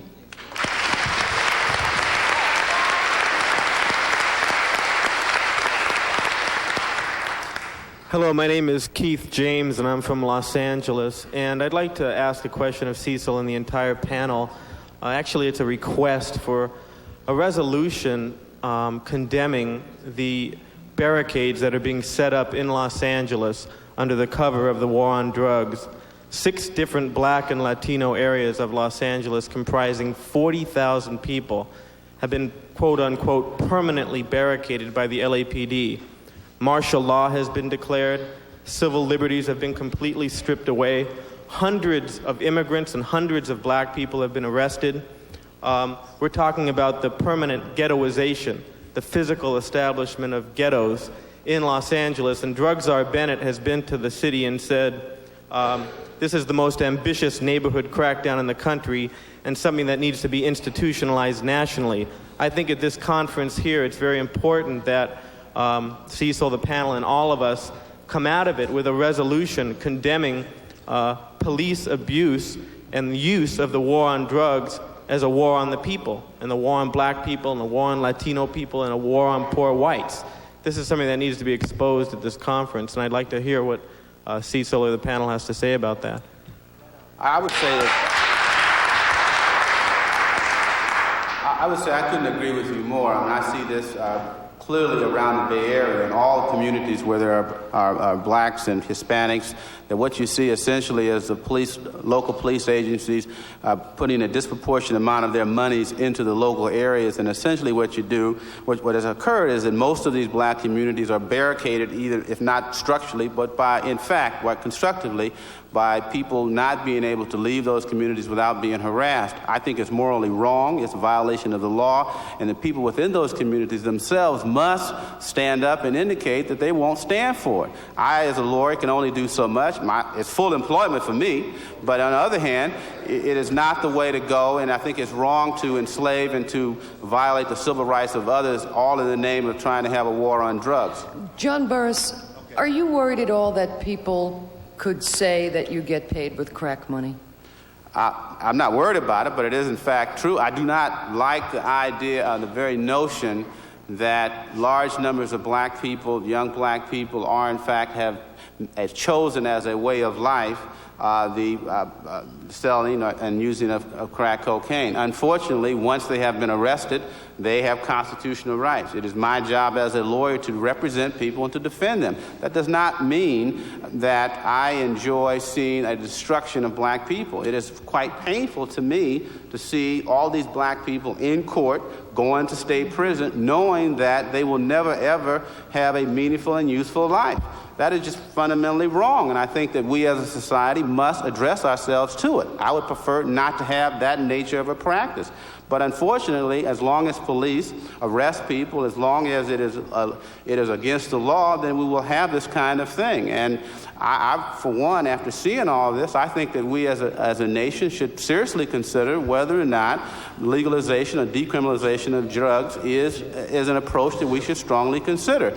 It has been talked about and is looked at, but I think we need to do something to stop enslaving all of these young black people and destroying generations and generations of people. And when you see this happen, I would like to comment on that. We physicians in the field of addiction medicine are opposed to legalization.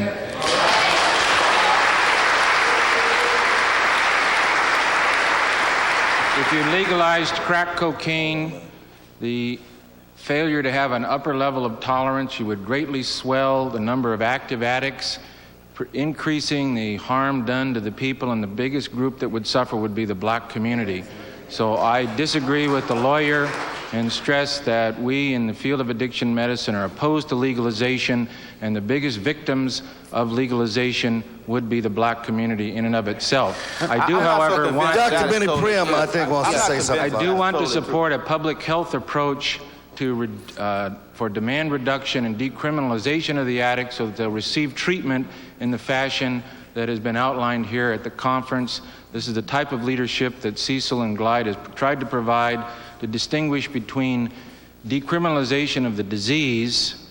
Addiction is a disease, it deserves treatment, while still maintaining the agent of the addiction, the crack cocaine, maintaining it in an illegal status so we don't have our inner city communities further flooded with this quite addicting agent. The other thing, let's let Dr. Prim. well, what I wanted to quickly say is that certainly I agree with David. I'm unalterably opposed to the legalization, particularly for the same reasons he is, that it would be devastating in minority communities in this nation. We only have to look at what's happened with alcohol and even cigarettes, and it's really ridiculous to even suggest that in this forum. I want to make one more statement, and that is people who sell drugs, openly sell drugs, are killing people in our community. And John, I hear you saying that you might not want these people to go to jail, and that bothers me greatly. There is a responsibility for those individuals who are out here selling drugs. Well, when you have a disproportionate number of black people going to jail, and 80% of the people who use and sell drugs are in fact white people, but 80% of the people going to jail are black people. That is obviously wrong. That means that the government itself, when they put 75% of their money in local police agency and not deal with the people who are actually making the most money and the most profit, means that we have a misplaced priority. Now, I don't have the answer to this. I'm just saying I don't like seeing all these black people killed and going to state prison and having no meaningful life. Let's get a destroying families. When we do this, we have families that will be destroyed for generations and generations. I don't have the answer. All I'm saying is that we have misplaced priorities. I think Elihu is right when he says that the governments are not addressing this particular issue. But what are we to do? Not do anything and let all these people go to jail and forever be destroyed? Let's get a response here. Let's get a response here. I'm Patrick Williams from Dallas, Texas, and those drugs that we have legalized are leading the way in the destruction of our people. According to Dr. Prim, over 1,000 folks a day die because of abuse of nicotine, and over 350 of us die a day, us Americans, because we abuse alcohol. So the answer is not legalization. We must change the value system, as Dr. Nobles has talked about. That is hard, that is painful, but that is the approach that we must do, and go back to a God-centered culture. I need to just interrupt for a moment for our viewers at home who have been waiting for the program to come on that was scheduled at 11 o'clock. We are obviously going a little long. The program, The Other Side of the Freeway, will be coming on following our completion here tonight. Are we going over to the right here? Shall we continue? Gentlemen, yes. over on the okay. right. You've been waiting I'm glad he got patiently. on values. I'm Charles Akins. I'm the editor of the oldest black newspaper west of the Rocky Mountains. And what my question is to an educator, and I'd like Dr. Knight to answer it since she gives such good answers, is that with the teaching of values in the school, since the quality of life is deteriorating so much in the country, what would it take to get mandatory drug education in the school systems in this country? Since education is the largest industry in the country with more than 75 million people directly involved. Okay, let's let her answer the question. Charlie. Well, I don't know what will. Well, I think a simple edict just simply says that it is mandatory. If we can require PE to graduate from high school, it appears to me that we ought to be able to require drug education to graduate from high school. Okay. That's not the answer. All right, let's get your question, please. My name is Beverly Jones, and I'm from Stockton, California. And the first thing I'd like to say is that I'm not here to impress anybody, but I'd like to speak from a personal level of recovery. I'm a recovering heroin addict. I thought that was the worst thing that could ever happen to me until I started smoking rocks. We call it rocks in Stockton. It's crack down here. But you know, the change that took place for me had to begin in my heart. And nobody with education, with money, with power, with anything was able to change that. You know, I had to drop to my knees and call on a power that was greater than myself.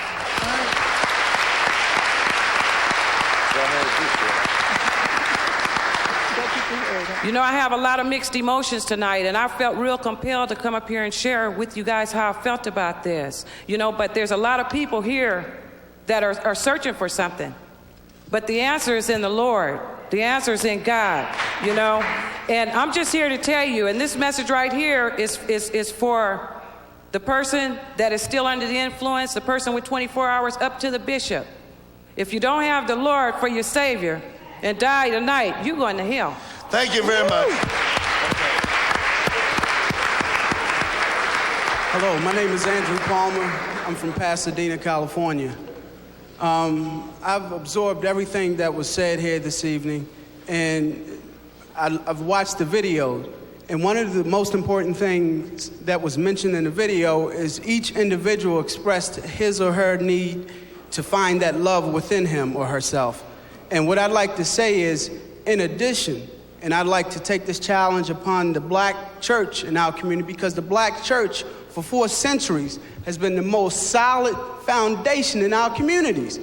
I'd like to challenge them with the fact that if we're going to have 1 hour Bible study, we need to have 1 hour cultural study. If we can't share that whole hour, then make a half-hour Bible study and a half-hour cultural study. You have to understand that if I do not love myself, then there's nothing that I can truly absorb.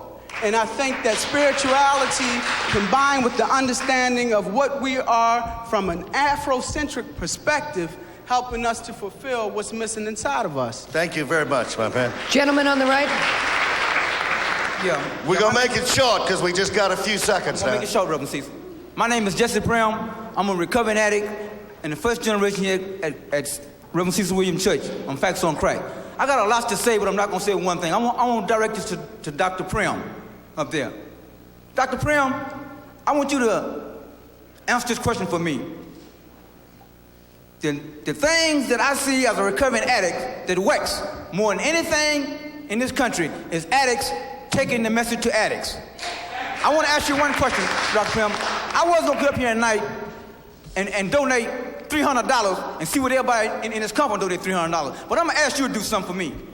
Why don't you set up a program for people that's in recovery, that take your intestines, bring them together, the addicts together, and do something with the addicts that is truly in recovery, that's been delivered, and let them go back out into the community and set up a program that works, because what's going to work for Let him answer the question. Addicts taking the message to addicts.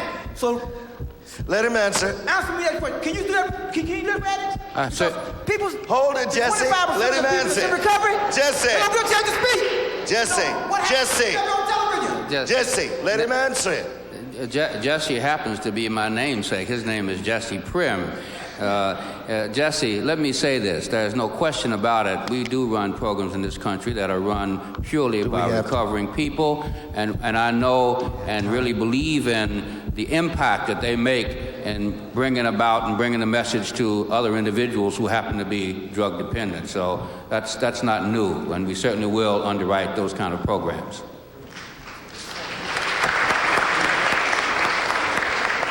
Ladies and gentlemen and brothers and sisters, we have attempted in this television program to bring to you emerging models. We've tried to bring to you solutions. We've tried to bring to you those people who are in the trenches throughout America. We've tried to bring to you a sense of destiny. We've tried to make sure that those issues that needed to get discussed at least were put forth. We hope that you who are here and those of you that are seeing this program will realize that we've got a long way to go, and we hope that you will realize also that we can do it by having information and education and direction and a sense of destiny and a sense of being able to resist and go on. This program, I'm convinced, is a step for us all to get on and get moving. Thank you so very much. We'd like to thank you for joining us and thank all of our guests who participated in tonight's program. If you'd like to make a difference and be part of the solution to this epidemic, we have put together a resource guide to agencies working toward recovery in the Black community here in the Bay Area. It will tell you where to go for treatment, how much it costs, and who needs volunteers to keep their operation open. Call the number on your screen, 415-553-2875. If you have trouble getting through, please call again starting Monday. We will have phones open all week. Please do it. It's everyone's problem, and we all have to be part of the solution. And coming up next is another KQED program. It's called The Other Side of the Freeway, and it will show you how the city of East Palo Alto is dealing with drug abuse and violence. On behalf of KQED and Glide Memorial Church, I'm Ginger Casey. Good night.